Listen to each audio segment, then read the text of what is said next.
makukhulunywa ngo-Israyeli kukhulunywa ngebandla,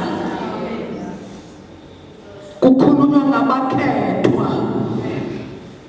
abaprofethi ke bavukele ukudukisa abantu bakaNkulunkulu, baprofetha ngoBhali hayi ngoJesu. Ngabaprofethi baseJerusalema ngibonile okwesabekayo, bayaphinga, bahamba ngamanga, baqinisa izandla zababi. Laba baprofethi bawenzinto ephambene nezwi likaNkulunkulu, bakuqunda isibindi, baqinisa izandla zababi. Khona lingikholwa kule nsuku elangithola ku-internet, ngiyengizwa nekuthiwa khona lakho kuthiwa u-YouTube. Angikwazi ukuthi uTube ubhekaphi manje ke leli ikholwa-ke likholwa ngocingo. Nanamhlanje nje lenza i-appointment lokuthi ngicela ma unginike isikhathi ngikhulume ngoba yikholwa lasocingweni. Kodwa nansi into encane nje ngicela ukuyicaphuna ngalo. Lixakwe isono senyama, lithandelekile. Laselizwa izwi-ke lapho ku-YouTube, lahlabeka, lafuna inamba-ke, lamukela inkosi ocingweni, lamukela inkosi, lashintsha. Kusemalungiselelweni lokuthi liyozalwa ngamanzi nangomoya. Musaba ukuphatheka kabi, uthi useqala ukufaka imfundiso. uJohn 3 lengikhuluma ngayo ethi uJesu uma ungazalwa ngokusha, ungazalwa ngokusha ngeke uyibone, ngisho ukubona ukuthi nankuya. Ma ungazalwa ngamanzi nangomoya ngeke ungene. Ma uthanda-ke ngiphikisa seqala imfundiso, zaliphi isonto ngoba ngishilda msonto nawe. Haleluya. Manje uthi-ke lo baba, mama, sengibe nale nkanankana, ngiyafuna ukuphume bufebeni, ngithi ngikhetha abantu engicabanga ukuthi bakhulile enkosini, ngithi ake ningithandazise, ngiboshiwe ubufebe, uthatha umuntu okhulile. Hayi, nami ngibhajiwe kuleyo nto. Kuyaqhutshekwa nje, uvelapho namanje usubona ukuthi sinqa nami uthi ngisuke ngihambe ngobheka omunye, laba bathi praise God, glory to Jesus. Ngithini manje abona lokuthi lo nayo inkinga yamsondela umtshela, ngixakwe ubufebe, angisatha. Awuvelapho wena, nathi sishumayela nje, siqalile le siqakile la uqhamuka manje wena.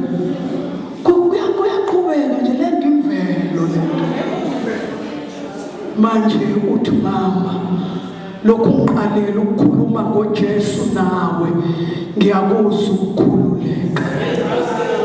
Sengithanda umngane, uthi ngendlela ebese ngifeba nayo, sejwayele ifebe lezeyiphendi insipho eyigcoba izinto eyiglitharishayo. Uthi ngathi ngiyafika ekhaya kumngami ngabona amaqokovu nje ezandla, ngathi hawu, nganginani ngithatha lo.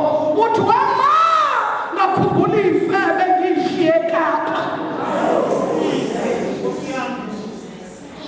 Abaprofethi bamanga bayayiqinisa izandla zababi, ukuthi angabibikho umuntu ophendukayo ebubini bakhe. Ngoba injongo yabaprofethi bamanga ukonakalisa ukukholwa kwakho. Baphumele lokho nje ukuthi bakonakalise.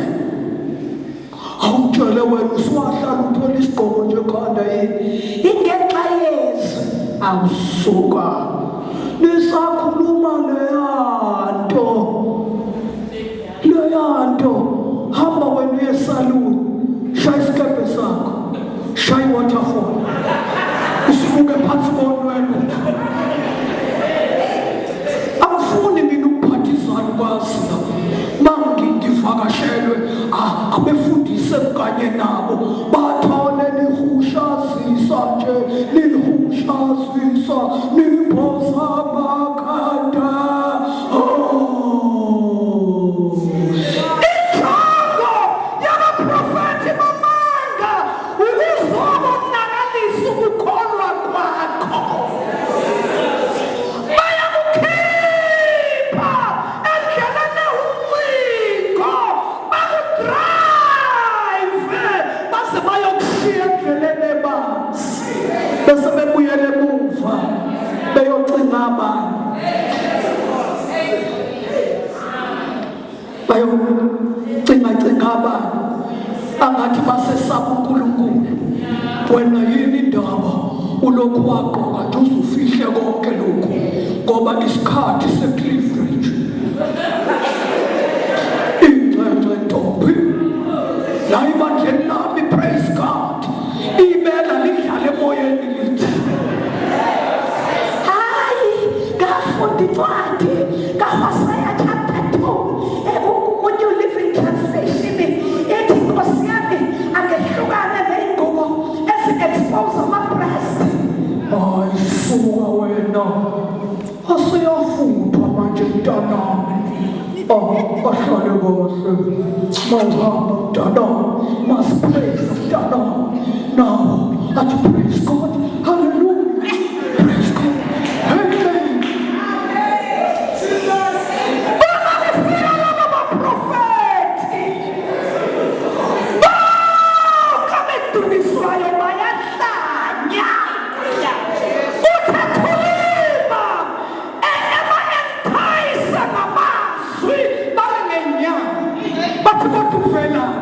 Bathi siyabuzwa bathi sizohamba nawe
kuthiwa come as you are.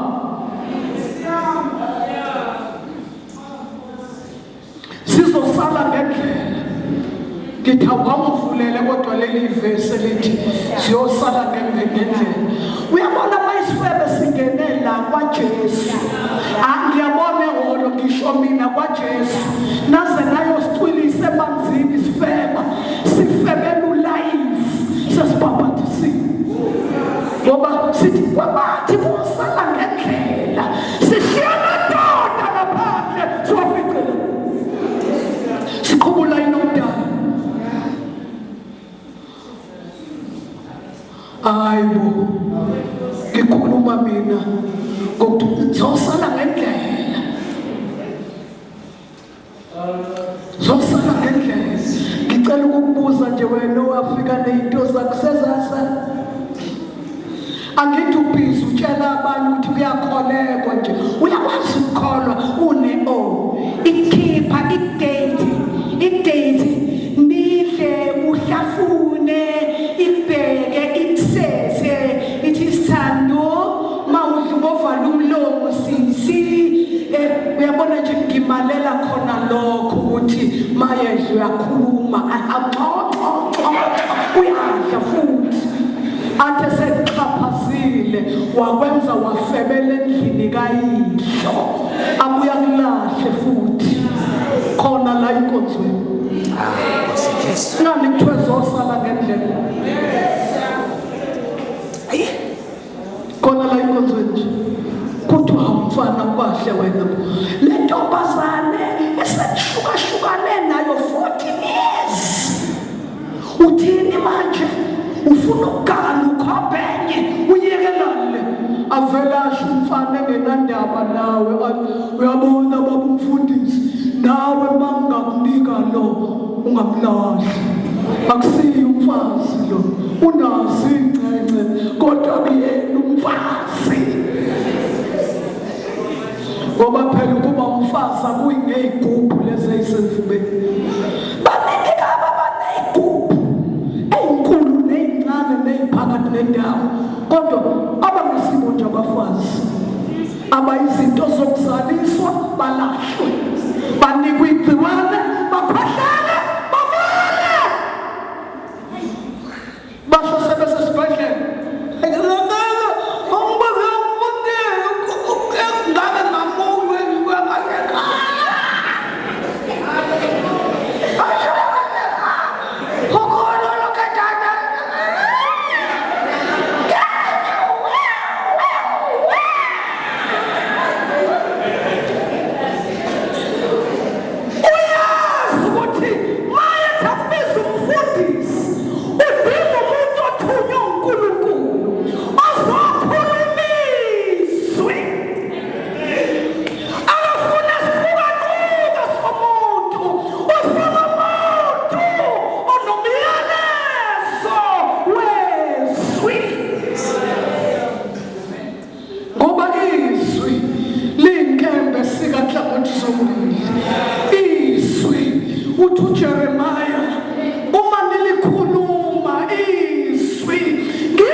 Kuvela malahle abantu abangalandela uJesu abashileyo. Bathiwa zokusala ngendlela. Ningabe seniba serious kakhulu. Ngikhuluma ngabaprofeti bamanga. Awusuthi ngoba ufuna ukuya ezulwini, ubuya ezulwini izulu lomusa, ugrace.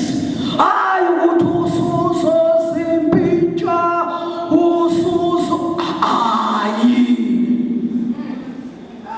Injongo yomprofeti wamanga ukukonakalisa ukuthi uye kubo kwa-Antichrist, hayi kwa-Christ. Uye la next door. Uqashiwe, ugcotshiwe, futhi kuthiwa bayakwenza ibonakaliso neyimangaliso eyinkulu.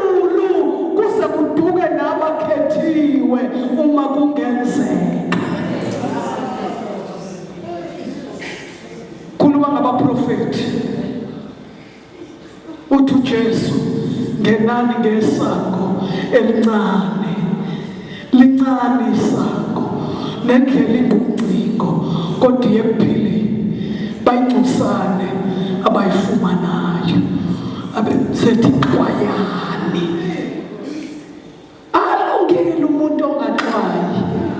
Uyayikhumbula nje mhla wethula isembozo uqala ukuyongena phambi kukaNkulunkulu kaNtumboza, wazizwa waze wayithinta wathi engathi nqunu, kodwa bakuqinisa ngaphakathi ukuthi ungakhathazeki, sekuyenziwa. Futhi lalela la uzoba nokuthula. Asifunde verse number 16.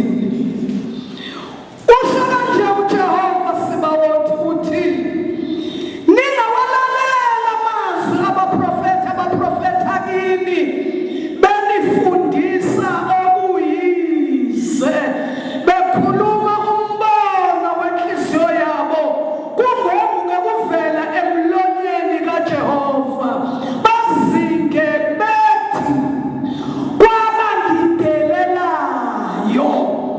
Uyabona uma udelela izwi likaNkulunkulu usuke udelela uNkulunkulu. Ngicela sithi amen. Uma ngidelela izwi likaNkulunkulu usuke udelela uNkulunkulu. Bayibatha abanye ngobumnandi benhliziyo zabo, bethi anosiyeka le ndaba zokuboza amakhanda, nisiyeke kwakhulunywa kwabaseKorinte, kakhulunywa kwabaseKorinte, akhona eKorinte la iseKathi la. Bakhulunywa kwabaseKorinte bethi mawumuntu ebuKristu uyisidalwa esisha, konke okokuqala kwedlulile phela sekuvele okusha. Bathi amen. Bathi amen. Hallelujah. Sengisidalwe esisha, ngisidalwe esisha. Musukumjaja, musukumjaja, musukumjaja, musukumjaja. Awujajwa yimi, ujajwa yizwi elikhulume kuwe, ilona elikwahlulelayo. Awujajwa yimi, ujajwa yizwi. IBhayibheli lanazi ukuthi le ndaba yokumboza ikhanda mawukhuleka noma uprofeta kuyofika abantu abadelela uNkulunkulu, bakuqinise kule nto yenzayo, baze bakhokhe unemeza wakho, uqala uzwe ukuthi hayi ugcine sekuright, sekuright. Baningi nje sekwaba right. Kwathi kwathiwa ubani abanje, kwathi ufisa siyamazi ngama-70s early basabamba ilokhali, sakushumayela ilokhali. Kanti thina sasikhuluma nge-international. Ngikhuluma iqiniso, I'm 62 years. Ngifike kuJesu ngina-9. Abelungu labenikopela kubo isihoko babemboza, kumboze kushingane beyibambe ngesandla lentombazane yaphambi kukaNkulunkulu. Bembo igqoko nje lezi siyigqokayo imehelane, akuzona izembozo zobuzwe bethu, izembozo zangale ngaphesheya.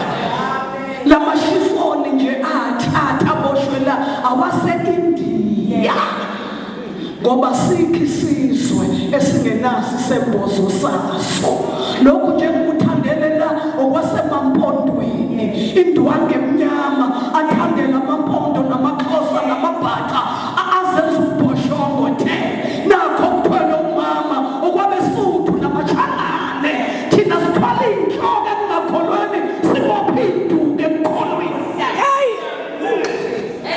Kodwa bafika bavukile, izandla zabanye ukuze kungaphenduki muntu ebumini bakhe.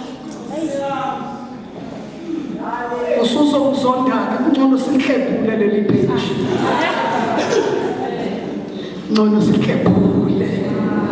Bazinge bathi kwabangidelelayo verse 17 uJehova ukhulumile uthi niyakuba nokuthula kuba bonke abahamba ngenkani yenhliziyo yabo bathi aniwehlelwa ngokubi.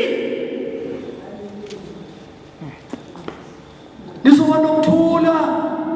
Uyabona nje kufakwa nemvuselelo kuzosuka umshikashika ekanti kuzanye kukhishwa lelizwi kubantu.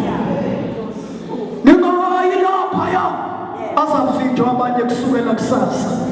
Ningabe kusaya benikhona izolo mzwile kufika umdukisi nje umuntu esithi siya phambili asibuyisele emuva.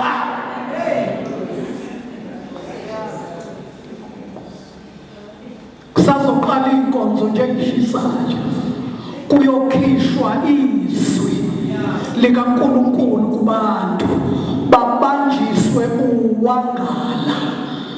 Uthi uJeremaya bagijima kodwa angibathumanga, baprofeta ngathi ngakhulumanga kubo. Bayalaza bathi wa bathi uJehova uthe wa bayalaza kodwa bengakhulumanga kubo. Abesebeka phansi umoya umdali wezulu nomhlaba athi umprofeti onezwi lami akakhuluma izwi lami kubantu ngeqiniso. Phela mzalwane ukumela uNkulunkulu akuyona into yokudlala. Yikho nje behlala bengikhomba ngey'ngano bethi wena uyinto yokusakazwa kodwa kusilela ukuthi asikho isikhala esenzelwe mina esiyophumelela. Uyabona abantu esishomayela nabo ivangeli emhlabeni kukhona abangathi babethole kahle ekhoneni, bethole kahle bangisusuluze ngesipini bajabulela ukuthi yafa lentsha. Phela izwe lizonizonda malimthanda lizobe lithando kwalo. Hallelujah. Onezwi lami uyu chapter 23 akakhuluma izwi lami ngeqiniso. Umprofeti nephupho akatshela abantu iphupho athi ngiphuphe. Ngake ngaba kwenye indawo eThekwini eyayisihlanganisa nenhlobonhlobo zamabandla. Manje-ke kukhona owaseSiyoni ebona sonke sithithiza nje. Kanti sikhona su-3 kule ndawo esinemfihlakalo. Manje-ke wasesho wasukuma-ke kuqala yena wakha amanzi kusinki wasichela. Usichela njalo nje uyakhuluma uthi we did not pick light, we did not pick light, we did not pick light. Athi hayi kwenzenja Nkosi yami. Ubona ukuthi ushinto engaphezu kwethu sonke.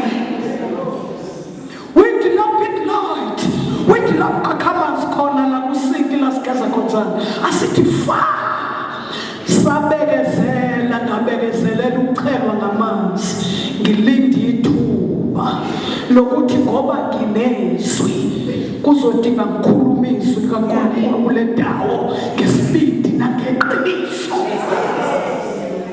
Athi-ke mayesesithalile ngamanzi washo ukuthi we did not pick light, we did not pick light.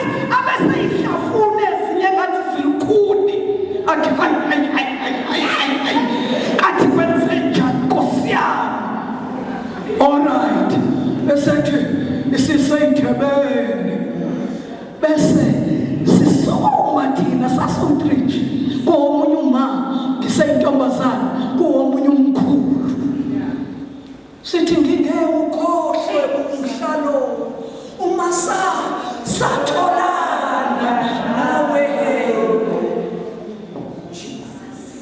sibeke indaba ukuthi phela uzukudla umbhalo lo uthi uPaul ngimnika ngizwi lodwa kodwa nganinika izwi kanye nempilo yakho. Ukushumayela ivangeli kukunika abantu impilo yakho nezwi likaNkulunkulu ukuthi manje kanje kimi naselenzeni. Mina ngibasabe laba bashumayela bathi nje nkulu kude pulpit bathi praise the Lord, to God be the glory, great things has done. Oh hallelujah, hallelujah.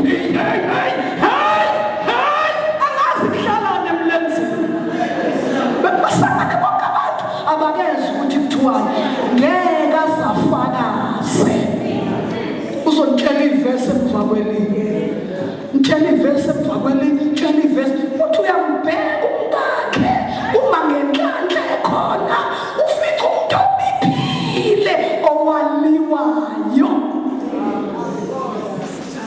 Ngeke nje azafakaze umuntu ongaphili.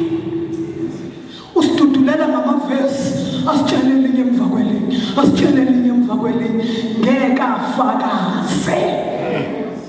Ngoba uzothi uyaqala iculo akhwehlele umfazi lapha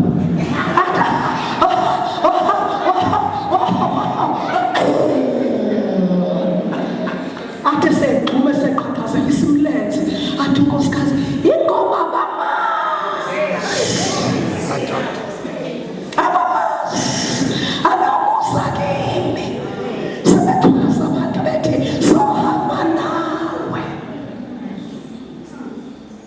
haleluya, haleluya. Ngikhuluma ngabaprofeti bamanga. Injongo ukuzokonakalisa indlela yokuphila phakade. Haleluya, haleluya. Bagcwele izwe lonke, bagcwele izwe lonke. Abanye babambo 6 to 6. Nixoleleke nini niphathelene nemsakazo ngoba kule insuku imsakazo iteshi siqalele imvuselelo zika 6 to 6 kodwa bakhona abaprofeti ngobani kugcwala amaholo kuze kuse kukhulunywa indaba yamanzi nekhanci uthwedlana inyoka dlana utshani baprofeta ngobani ukuze kungabuyi umuntu ekwedukeni kwakhe. Ukufa kukaJesu bazalwane kwakukuba abantu bangabhubhi kodwa abantu babe nokuphila okuphakade. Lento yenza uJesu avume ukubanjwa njengeselelesi, njengesela, afelwe ngamathe, abekezele.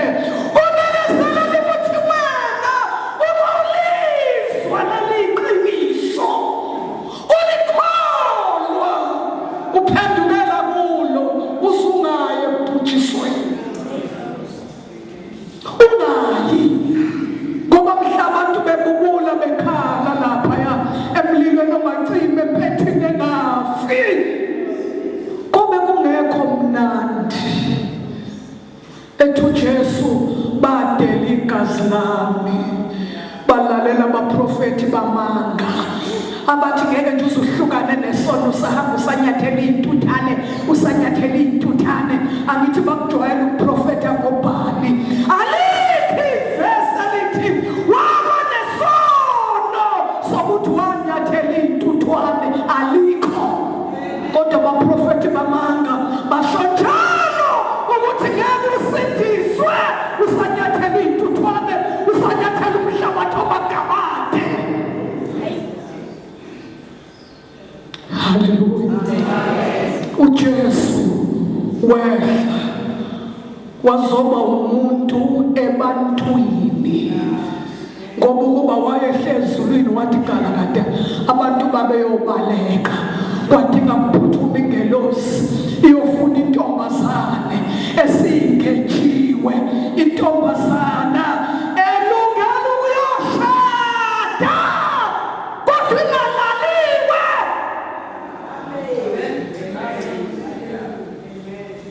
Ngoba incwadi kaDuteronomi ithi uma intombi iya emshadweni kwa-Israyeli kushadwe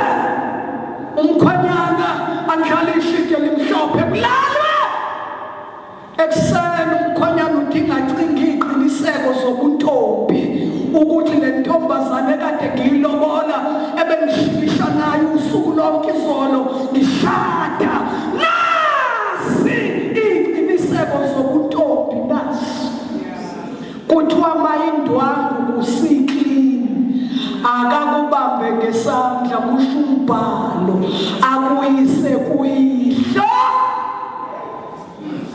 afika mbelela esibhekini athi le ndodakazi yakho ngilale nayo emva komshado uma ngivuka ekuseni iqiniseko zobuntombi azikho. Lithi iBhayibheli lami uyise abiza amadoda abiza amakhansela neyimeya neyibonda abiza obaba bendawo kuze nabahlushwa itransport wonke umuntu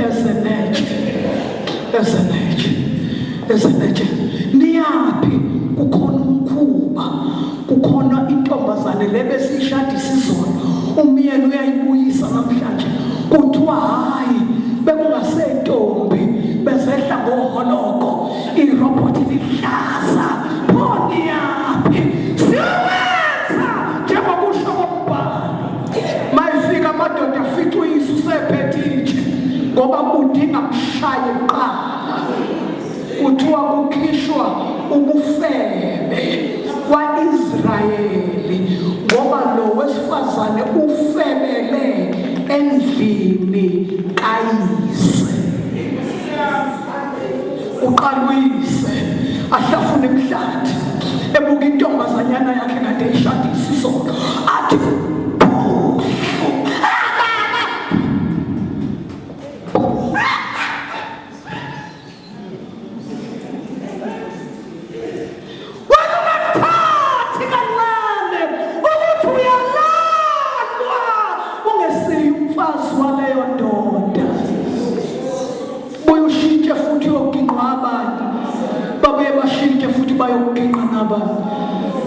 babe baginqa naba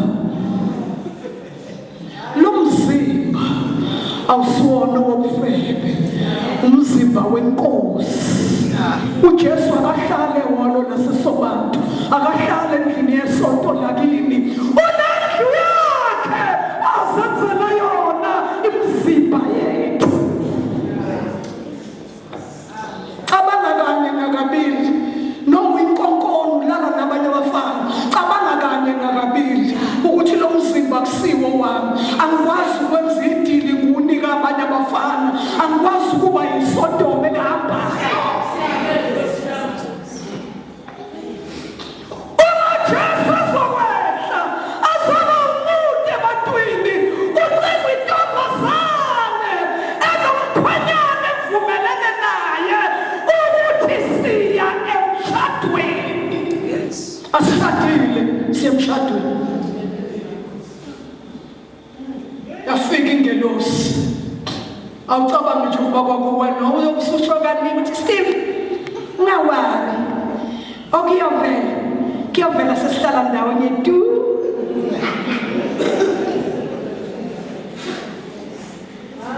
unganaki ulokhu uzoma bethi haya naye ubhuti nje ulokhu eyifasa abafana noma bafeba kangakanani akekho ufuna ukubona udade wabo enziwa lento yena yenze ey'nganeni zabantu akekho umfana nganqamuka amaphisisi ngodade wabo kodwa yena ey'ginqo zabantu akhohlwe ukuthi lezi ngalo yithunga njengokotini abafazi babantu laba bayofika emadodeni abo sekwamasaka amazambane kuthi mhla indoda kuvuka into ethi ndodondo ithi thola ngakuthola isidwedwe uyoqubula ikhisti ungayibanjiswanga muntu uyoyithwala ekhanda ingcono kabi iduku kunamazwi ukuba bengishayile bengizobuye ngibuye kodwa amazwi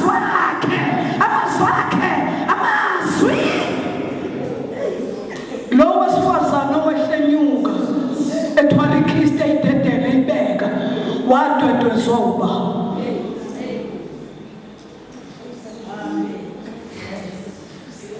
kunje uyisoka lamanyala lika ulala nabafazi babantu ekugcineni wena uyothoma lo mthandayo nje nanguko ngaba umfazi labo kade baginqa bazalisa ubaphika asebeyokhala nabeyogalela khona bakhale ngoba amadoda nesikhwele bakhale bachamele emcamelweni ebrown uma kwehla inkosi iza ebantwini kucima intombazane clean kuguqa amazulu phezu kwayo kuguqa umoya ingcwele uthi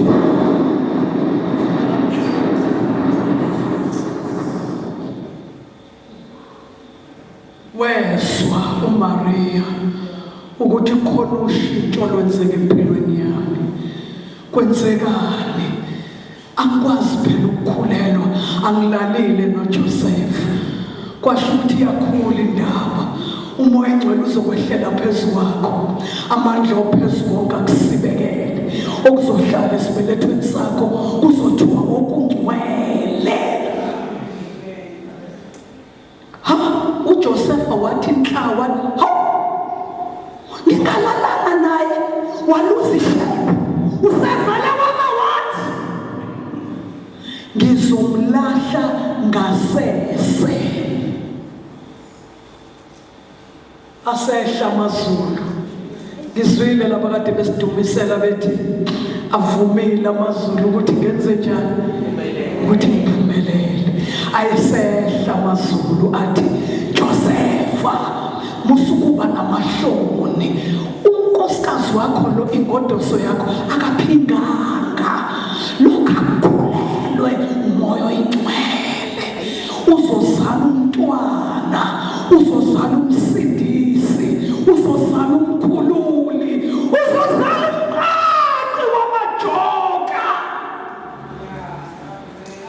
lokhakhulelwe kumoya oyingcwele uJoseph akwasho ukuthi uyalalela makukhuluma uNkulunkulu bekubani mina lithi iBhayibheli wahlala naye kodwa akazange aye kuye akasixovanga isitambu bazalwane ngoba vele usumithi sona usungiyeka nami ngikhulisa ingane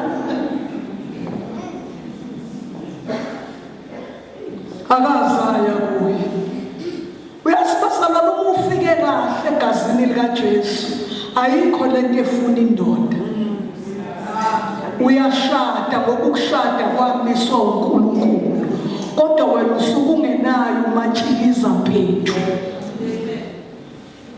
njengamanye amadoda njengano abanye azasho bayixoxa ukuthi phela mina yazi owami nje umfazi ngothi ngingakadenwa uayise emakhazeni uyobe seqonile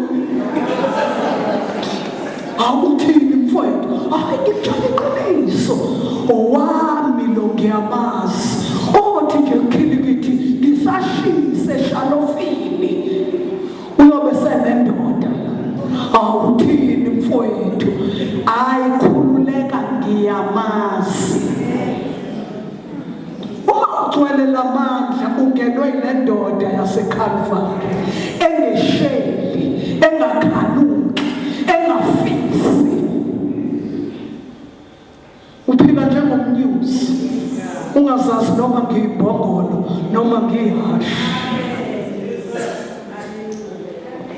ukwalohlupha nje udinga indoda yaseKalvari iyothi ngangena uthola umanelisi kuphumula indoda yakho ithi awulungisela ibhanji nami ngekubona laphaya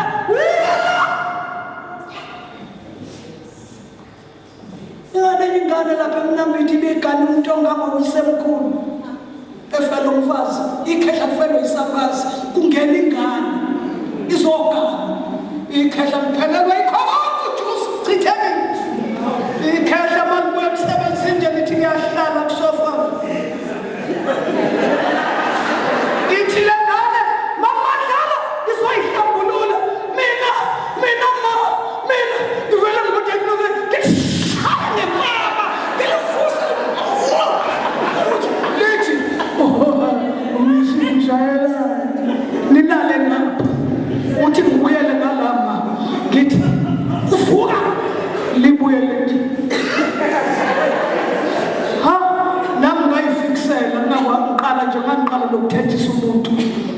ngayikhwelela ngayidilikela ngathi ushayisho uzosithatha isibusiso phela ngishadile suka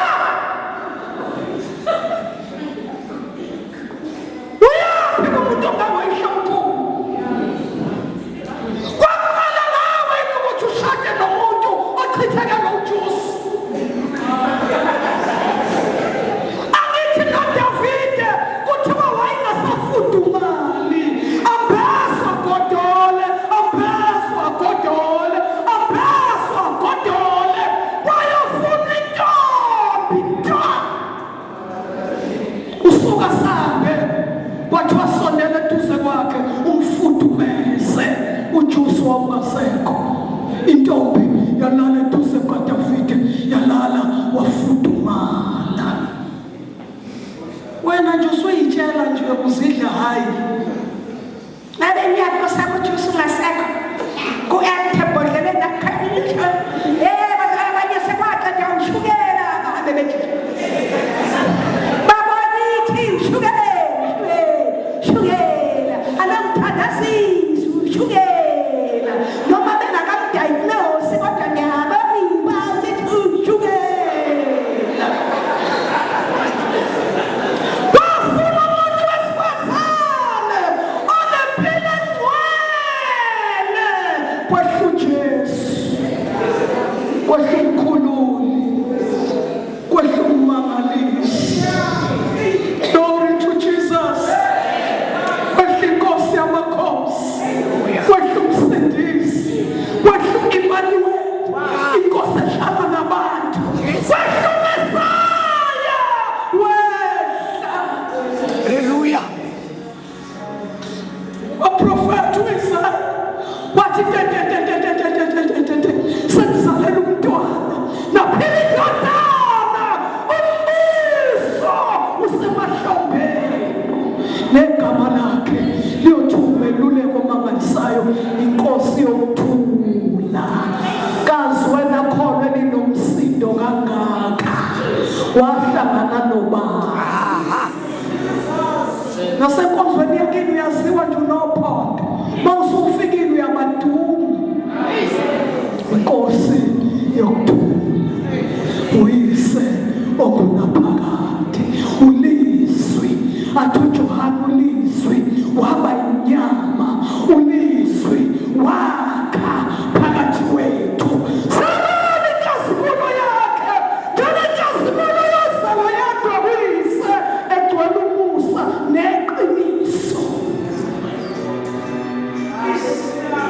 uye lo othi ngenani ngesango elincane siyathandaza manje likhulu isango nendlela ibanzi iye ekubhujisweni ungadidwa abaprofethi bamanga uma ungakazi izwe liqoqayo waza namhlanje nangu Jesu kuzothi makukhala ikhwela wazi ukuthi libiza izinja alibizi mina